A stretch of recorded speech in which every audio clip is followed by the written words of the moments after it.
ازاي تبدأ بقى في الفريلانس؟ عندك 5 خطوات أساسية. أولا إن أنت تختار مجال واضح قدامك. ثانيا تبدأ إن أنت تتعلم في المجال ده الأساسيات بتاعته بشكل كبير جدا. مش لازم طبعا تكون ملم بكل تفصيلة فيه، لكن على الأقل الأساسيات تكون عارفها بشكل كويس جدا. تالت حاجة إن أنت تبدأ تطبق على مشاريع تدريبية. خصص لنفسك وقت دايما إن أنت تشتغل فيه على مشاريع تدريبية.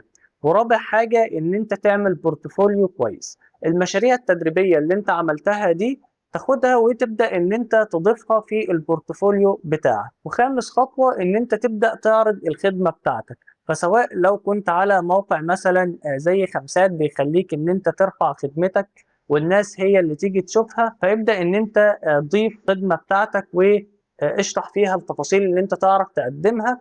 ولو انت على موقع مثلا زي مستقل، فابدأ اكتب بروبوزال كويس وقدم عروض للعملاء. لكن اهم حاجة ان انت ما ينفعش تبدأ مشتت. ما ينفعش يكون مثلا قدامك 10 مجالات وتبدأ ان انت تفكر فيهم كلهم مع بعض. لا، اختار مجال واحد بس وقرر ان انت هتشتغل عليه كويس جدا وتفهم الاساسيات بتاعته، وان شاء الله ربنا يكرمك فيه.